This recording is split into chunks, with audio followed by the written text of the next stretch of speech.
You've tuned into the RevUP podcast, broadcasting straight from Ducati Sanford in sunny central Florida. We're not just talking motorcycles, we're diving deep into the brilliant minds of business leaders, entrepreneurial pioneers, speed demons on the track, influential game changers, and downright rad people crushing this game called life.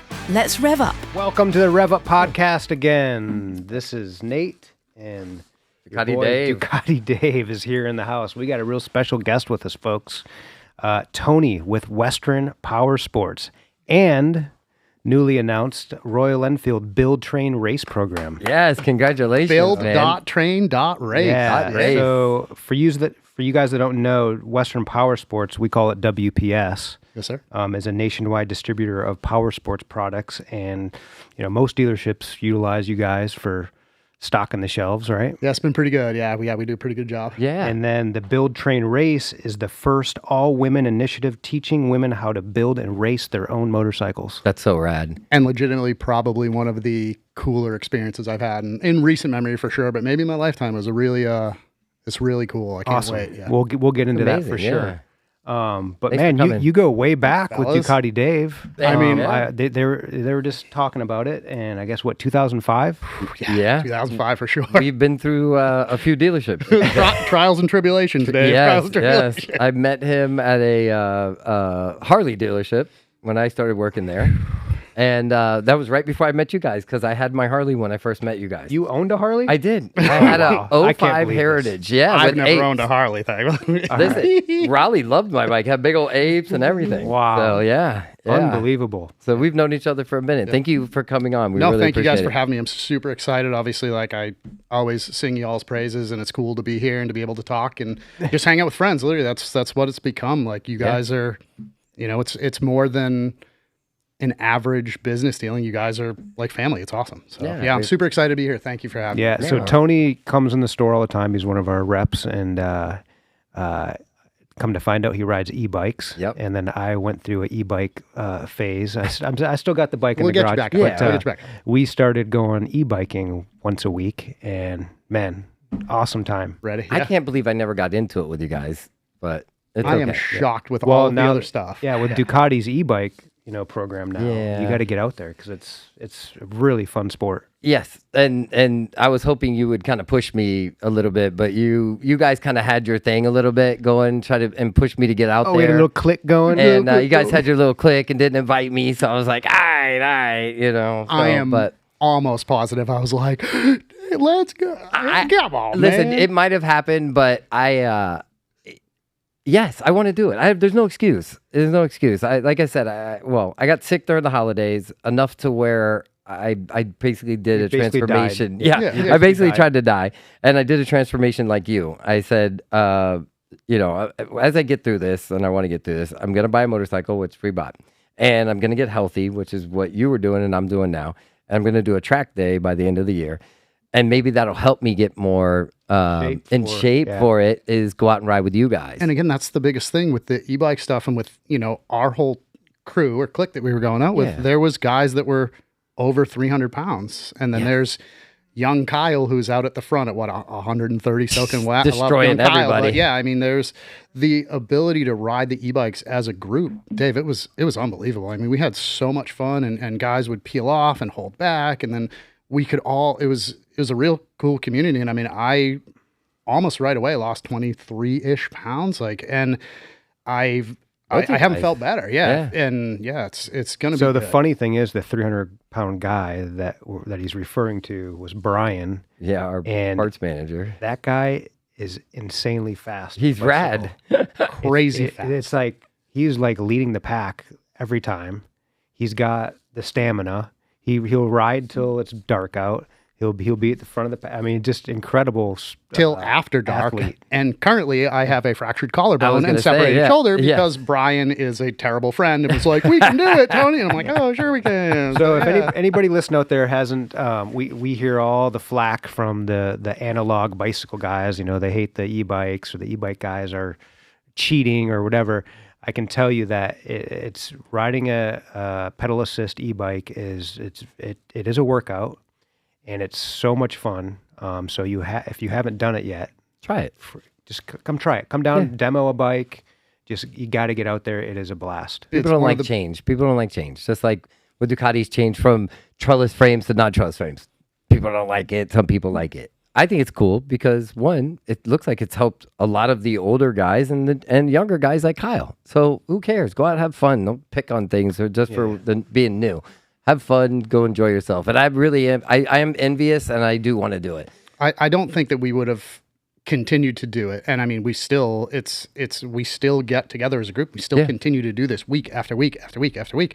And even old man Daryl is got to be in his 60s at this point, and he's out there trucking along with us. And for him to have a knee problem, for Brian to be a bigger guy now, lose a ton of weight and still be out front, for Kyle to come, like, we just had such a range and such a good group, and everybody pushed everybody. And there's, everybody's like, oh, it's cheating. It's the most fun form of cheating I've ever done. So if you get healthy, you just talk me into it, and I'll grab one and do it, and we'll go.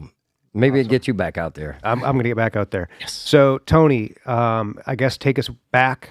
I mean, as far back as you want to go, and kind of walk us through your background, and then I definitely want to get into WPS and what you're doing now. And then what you're doing now with Build Train Race is incredible. So and I've privately probably told you guys, but I truly feel like motorcycling and motorsports saved my life. I grew up in New England. Great family, mother, father, awesome. My father passed away when I was 13. So I, maybe steered down a path that I probably shouldn't have. And, was getting a little bit of trouble here and there and just kind of being a dummy, for lack of a better term. I feel like a lot of people in motorsports, they have not necessarily a similar situation, but they all come from, different storied backgrounds, and it's nothing wrong with that.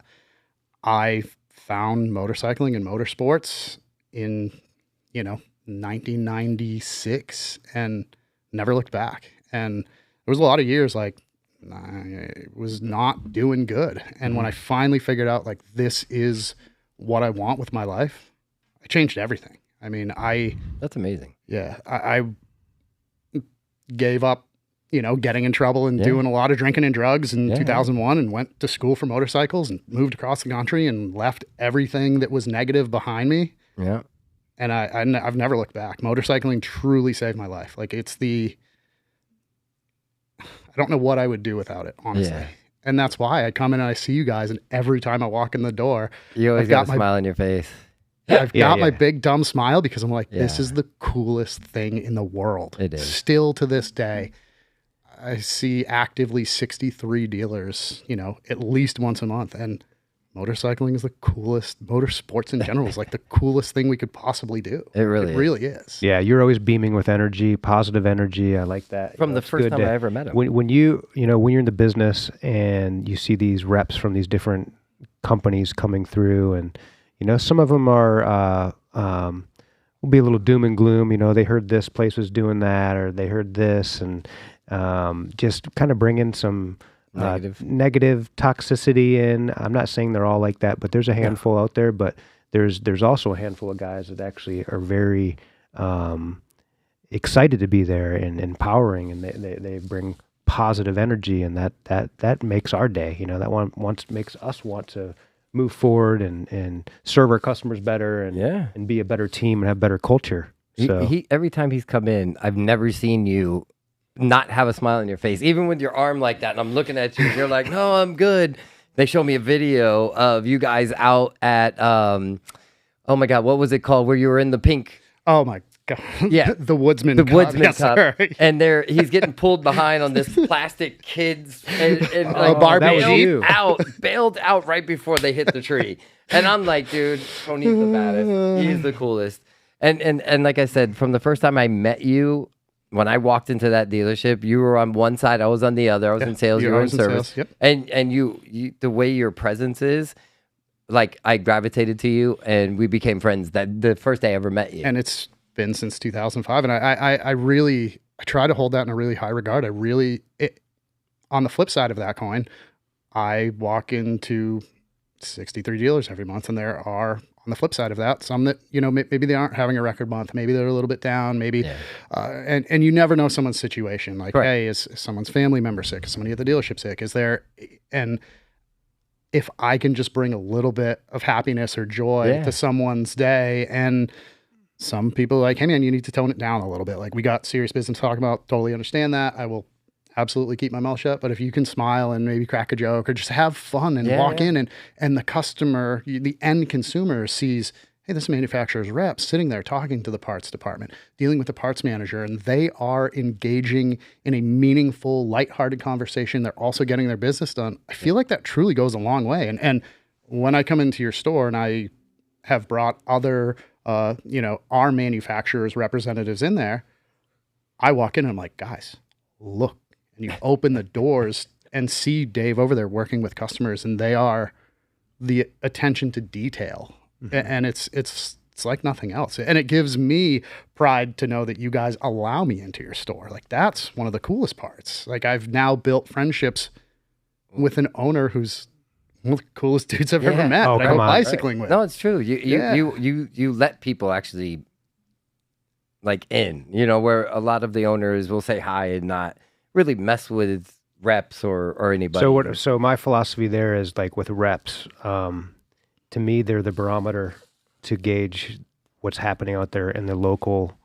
It's like you're getting local data in real time. In real time, because these guys are going into all these different stores, all our competitor stores, and they're talking to GMs, or talking to parts managers, service managers, staff, salesmen, and they're able to, if you're able to get in with them and get honest feedback. Honest, real-time feedback. It kind of helps you gauge where business is, and where you can do better. Right. And you're not there to push extra things. You're there, hey, this is what, this is the cool stuff out here. Check this out. This is what you need. This is what's going on. Where a lot of them come in and they're pushing the veal because the veal's going bad. You know what I'm saying? And I respect that about you. You always come in happy, showing us new cool stuff and wanting us to have the newest stuff. You know what I mean? Oh, these guys aren't even paying attention to this. You need to check this out. And out of the ultimate respect, I really never, ever try to say, oh, X, Y, and Z guy over here is doing this. But if you ask me straight up, hey, what's the local area doing? I'll say, hey, there's a couple shops that are up. There's a couple shops that are down.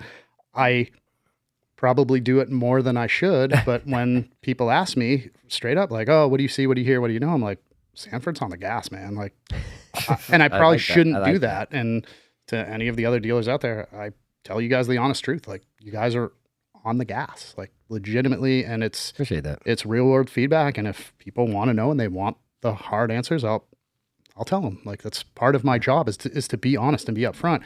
Hey, we've got this great program. I don't know if this will work for you. Hey, we've got these great tires. There's all the stuff that goes into it. But again, being the barometer, I go to 63 places every month. Every month. I see, legitimate mom and pops that are doing great and kicking butt, and they've got their niche and they are doing it. Yep. And then I see the juggernauts that are either rocket shipping to the top or just kind of flat in this, in the current state. Like, there's some shops that are level with COVID numbers, and those are still amazing numbers. Yeah. Let's not sugarcoat this.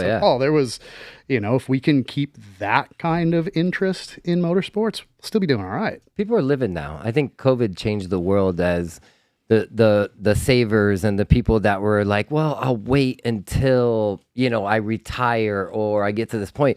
COVID made people live.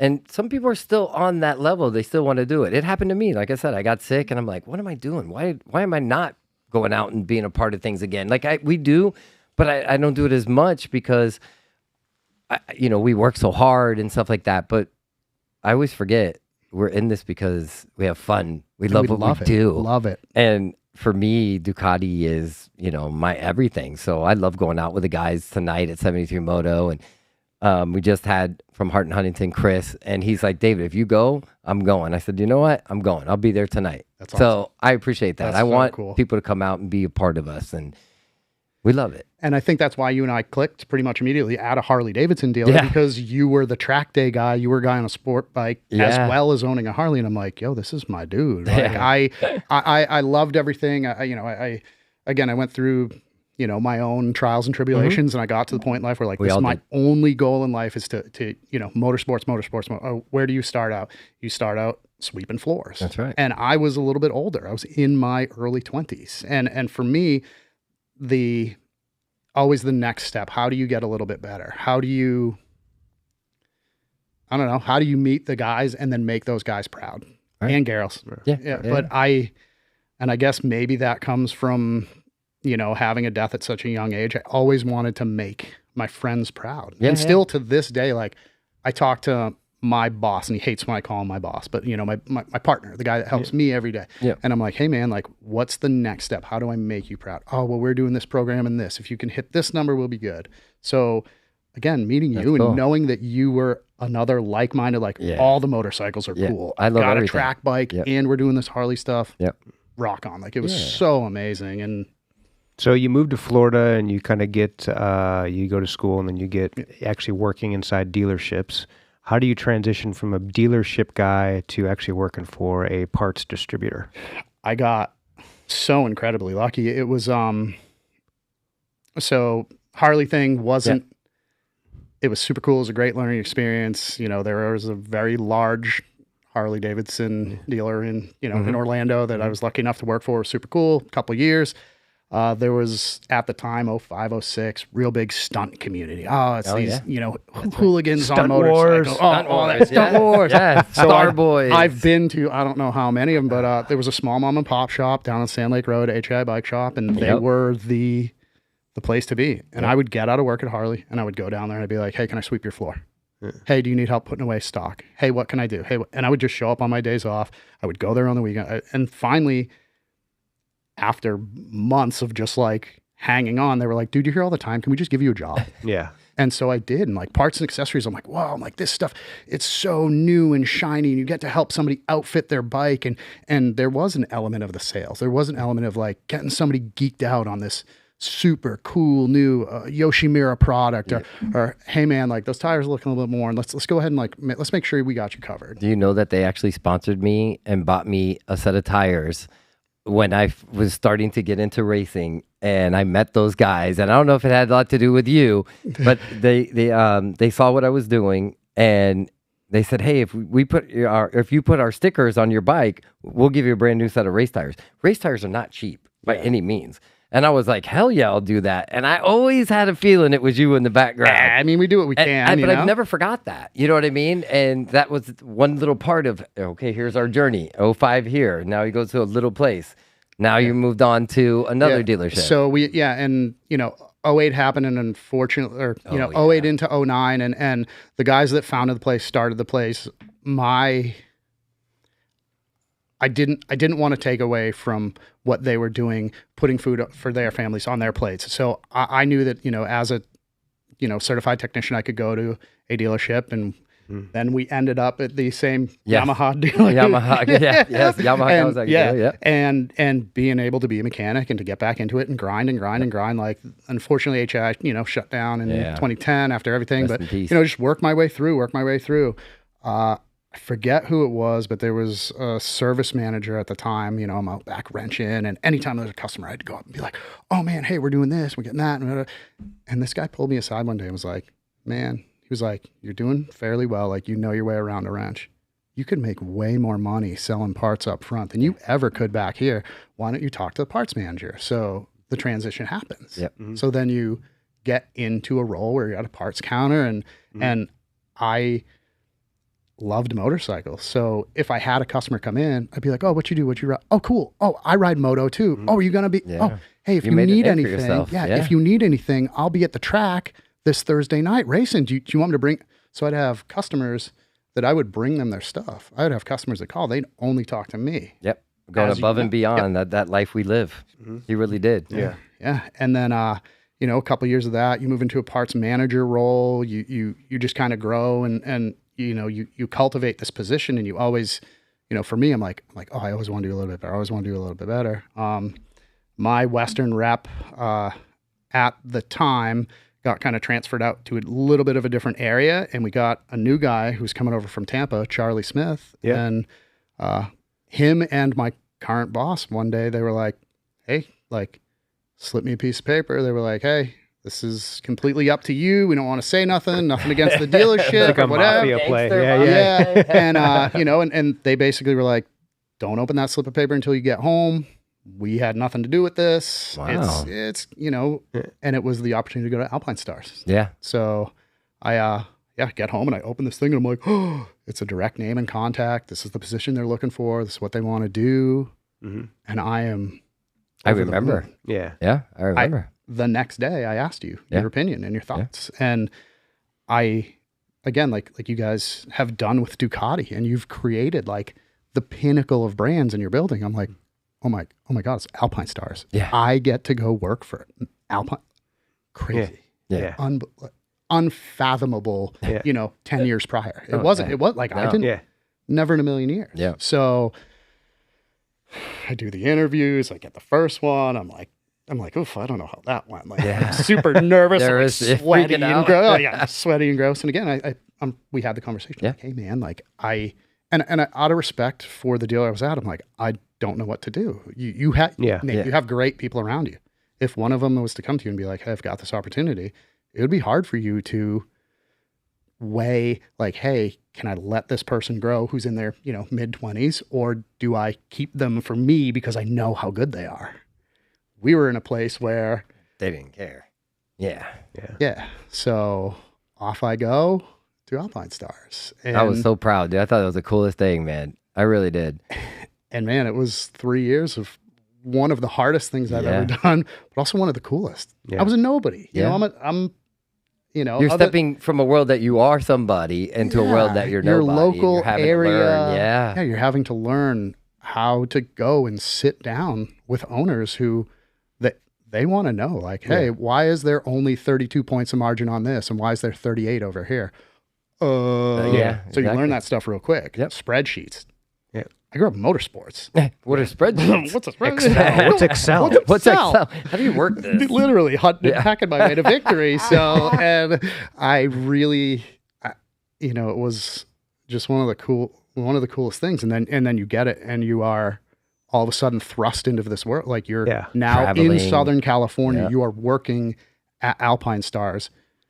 One of the first days I was there, the owner of Alpine Stars, the sole proprietor, I'm like sitting in a room, like waiting for something else. And this guy walks in, sits down. I'm like, hi, sir, how are you? And he proceeds to tell me the story of Alpine Stars. And I am like blown away. Mind blown. And it was, that was a journey, huh? Yeah, dude, it was so cool. It was one of the most fun things I've ever done, and also one of the most difficult. You know, much like what you guys are doing, those dudes are working at ultra high level all the time. You never stop. The first year I was there, I did 263 nights in hotels. Damn. I covered half of the continental United States, West Texas to the Dakotas, Maine to Miami, in a van. And they were super cool. Like if you want to go home for the weekend, you fly out, all that stuff. But for me, if you're in Oklahoma, if you take the 6 p.m. flight out of Oklahoma, you're not getting home until 9:30, 10 o'clock at night. By the time you get your bags, get in the car, get home, it's midnight.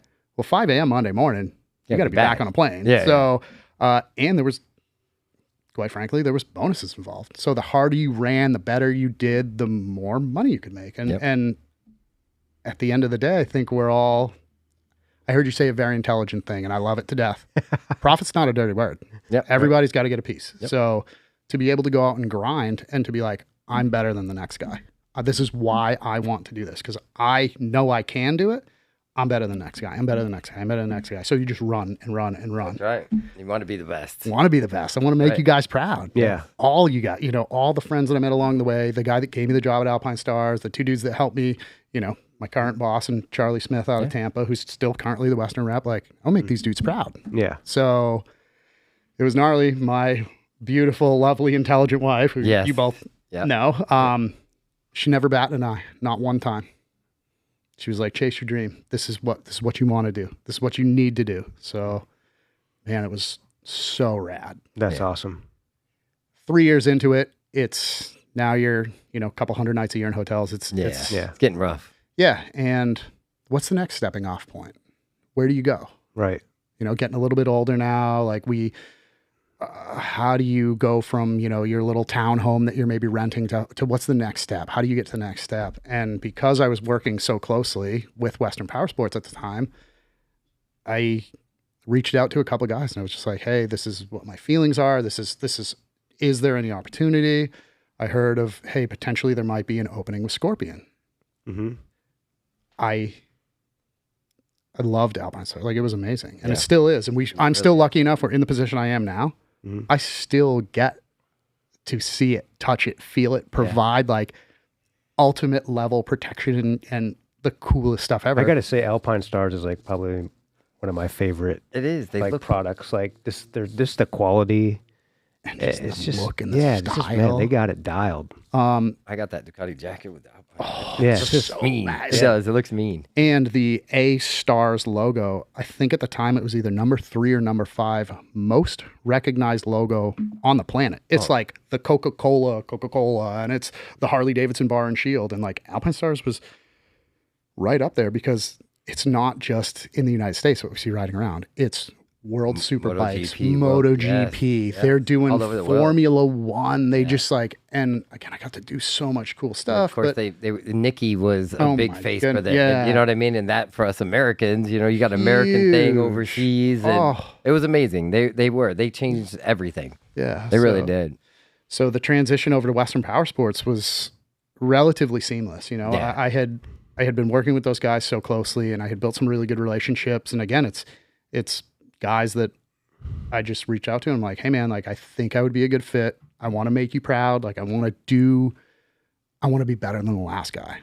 Well, the last guy was kind of a superstar, so you got kind of slot in there. It was, yeah. So he's a different character. Yeah, sure. and Super good dude though. Super good dude. Yeah, that's what I'm saying. Love him, man. Super good dude. So it's funny, I've just been in this business so long. You see the different distributors and kind of how they rank, and it was always like for years, Parts Unlimited was like the one. Juggernaut. PU was the juggernaut, yep. And then also out of nowhere, Tucker comes in and kind of like becomes king of the castle. Usurps at least Florida, for sure. Tucker was like the go-to for everything. They had really aggressive programs, easy returns, really easy guys to deal with, do business with.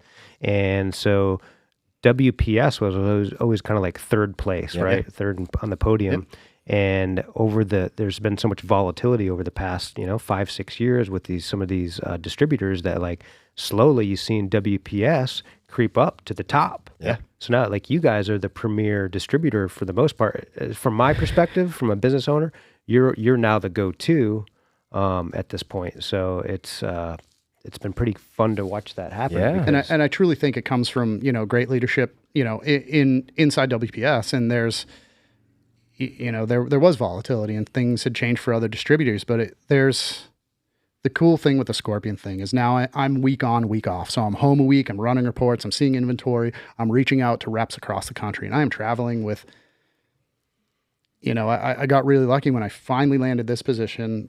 I told the guys in the office, I'm like, hey man, I've ridden with 63 of the best guys that have ever done this job, and like 3 dudes who don't work here anymore. So I feel like I'm in a position where I can come and have conversations with owners and at a high level and be like, here's the reasons why not only Western Powersports, but I'm selling Tony. Right. You guys know that if you say, hey man, this didn't go right, we need to fix this today, I'm going to do everything I can to fix this today. Right. So, because we're not paying attention to WPS, we're paying attention to you. And you're the one that tells us. And they give us the freedom to be this good. Like without the upper management being as good as they are, like I and nothing against any other distributors, but people run things differently, and we have the freedom to be as who you are, useful as we truly are. And I really, truly feel that way. I feel like I can add value every single stop that I make. So it was rad. Like the Scorpion thing, those guys, like we had a great team, like the brand managers, COVID starts and there's so much uncertainty. What are we doing? Where are we going? Zero travel. And that was our gig. Like, how long do you keep guys around who their job is to travel if there was zero travel? Right. Well, the owner in all his infinite wisdom was like, let's give it 30 days, take a look. 30 days goes by. Oh my gosh, our volume is doubling. Wait a second here. Yes. We need, wait, what? And then all of a sudden we are in warehouses from, I mean, I've personally gone to WPS warehouses and pulled overnights, doing 16, 18 days in a row, making sure that the boxes that go out to your dealer, to your friends, to whomever, go out correctly. And it was the owner of WPS was there when we walked in the door, and he would stay after we leave. I mean, we're talking overnights, 5 p.m. to 6 a.m., like wild stuff. But peak COVID, man, you are moving products, and it was gangbusters, cool. right? Yeah. Like, Yeah. So That's awesome. Yeah. And then now you're stepping into this different, like, So I was totally surprised by this when I Yes. seen it pop up on Instagram. I was like, "What?" Because I know we're a Royal Enfield dealer, Correct. And we've had some interactions with Johnny Lewis, right? yeah, And the flat track racer. yeah. And I've kind of watched this build, train, race thing happen over time. And then all of a sudden your face is on there. And I'm like, whoa, I know that dude. I know that dude. And so walk us through what happened there and walk us through the program, because a lot of people have no clue that this program exists and exactly what it is. And we got to get Johnny Lewis on here too. Oh my gosh, I can't wait. And honestly, his sister, Jennifer Lewis, is the one that's in charge of the BTR. And she is one of the smartest human beings. I mean, her attention to detail, how she, I mean, I got to spend a week side by side with her. Okay, so let's She get is a her smart, and Johnny on. smart. Maybe talking about it. get this connected to that. But can't let's wait. talk about your role and what you're doing. Yeah.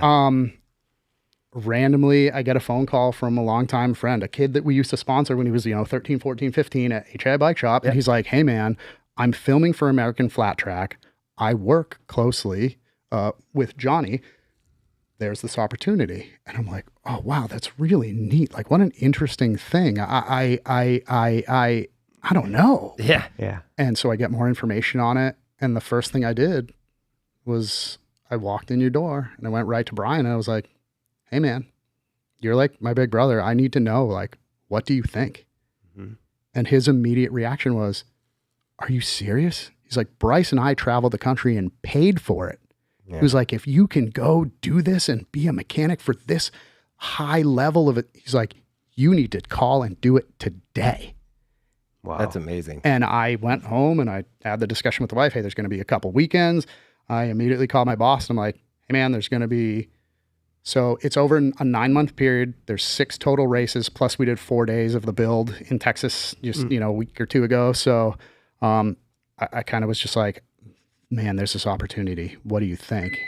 And he immediately goes in and pulls it up and he looks at it. He's like, "This is one of the coolest things, man." He was like, "Did you do it already?" I'm like, "Oh, I haven't signed anything or done anything." He's like, "You need to do that right away." And That's pretty badass. Voila. voila. Yeah. And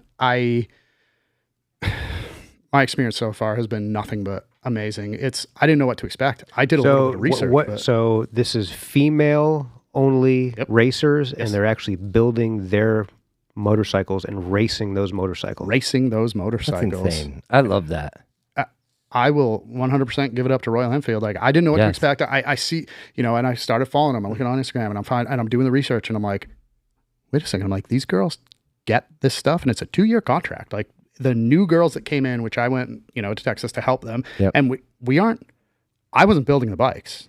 There was stuff that we, assisted with, but under no circumstances, if they could do it, they were required to do it. So a lot of times you're just walking around, you're kind of looking, you're like, 8mm bolt down there will help get that, just little stuff that you've just seen over the years. And That helps. man, these girls were amazing. Like, That's so rad. and the What fact platform are they riding? Are they doing the Himalayan or Interceptors? Interceptor Yeah, the 650? GT. Okay. Yeah, the GTs. Yeah. And So, it's flat track, not road racing, right? so there's actually both. Yes, that's what I So wanted give to it know. up to Royal Enfield for coming into an area where, I don't know any other manufacturer that's doing this thing. No. And guys, when I tell you, it is from my experience, like You can say it. we get there and I walk outside and there's an 18-wheeler and I'm like, I get to work out of that. And then I meet the guys that I work with and I'm like, This is amazing. these are some of the smartest dudes I've ever met. Like, Wow. and then I talked to Jenny and she's like,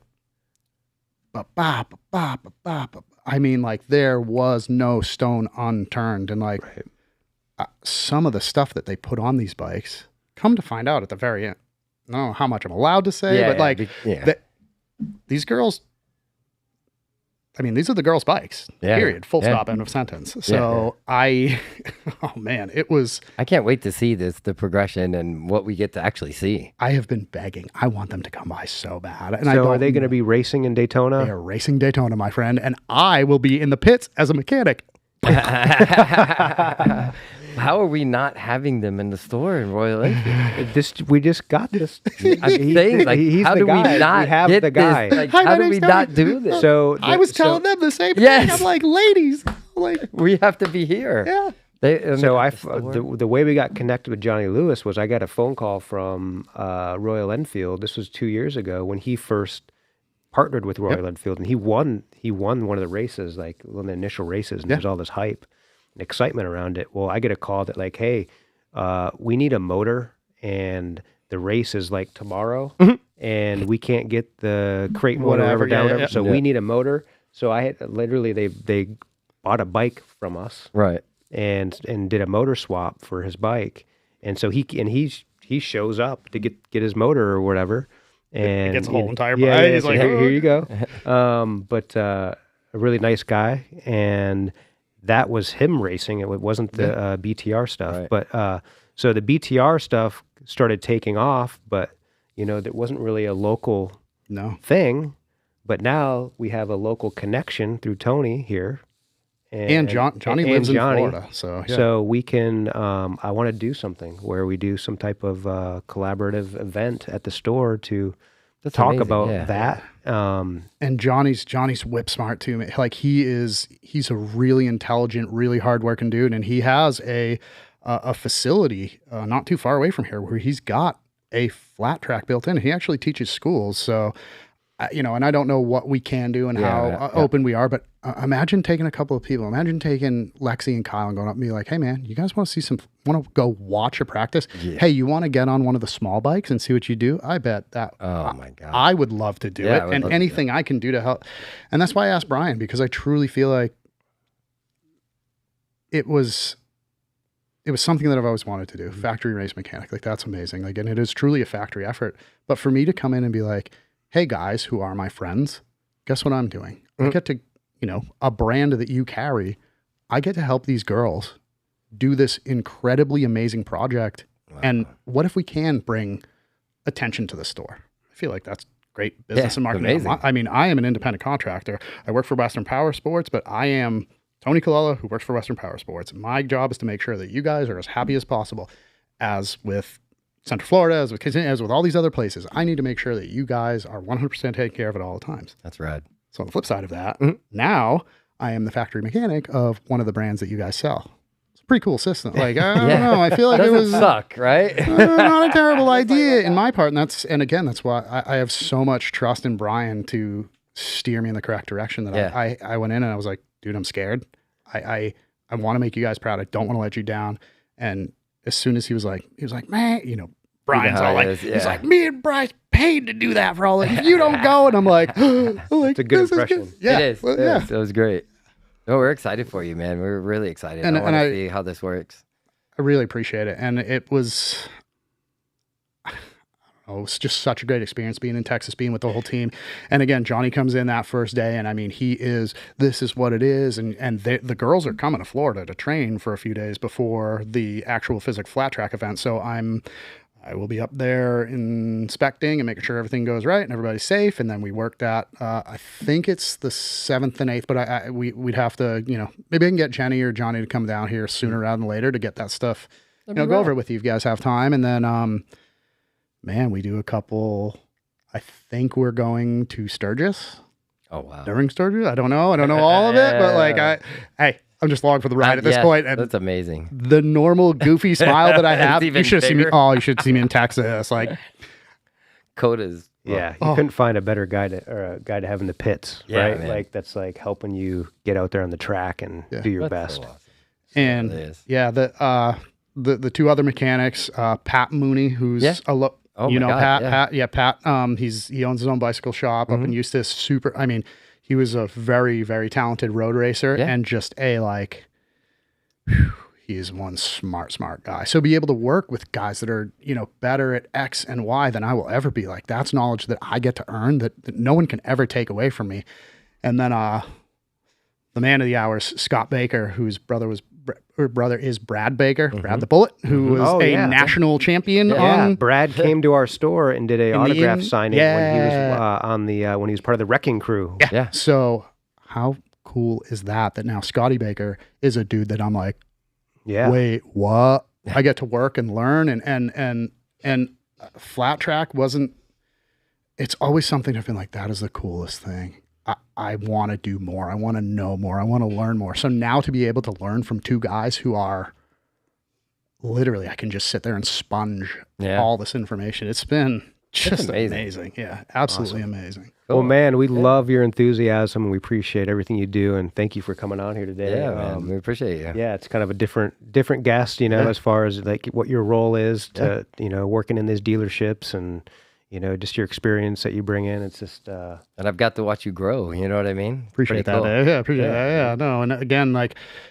we were talking about it, I'm like, man, 2005, bro. I'm like, we were getting old here. Yeah. But I was in sales back then. And I know. I get to kind of hang out at a cool store. Dude, and I've told you, I don't know how many times, I appreciate you guys just letting me come and hang out and be part of the family, because that's what it is. It's not just like a normal stop. And I try not to treat any dealer any different. You guys are all amazing. And I really just appreciate the fact that, like, hey, I'm allowed to come in and just be me. Yeah, totally. I mean, with the Ducati thing, I know the parts that you mainly carry are kind of a little separate from what we do, from the genuine Ducati apparel and accessories that we carry. But I mean, you still come in there and get to, And I like to see cool stuff. So even walking in and being like, Dave, what's new? It's a pretty special place to come. It's pretty rad. So, and we love seeing you, man. We appreciate it.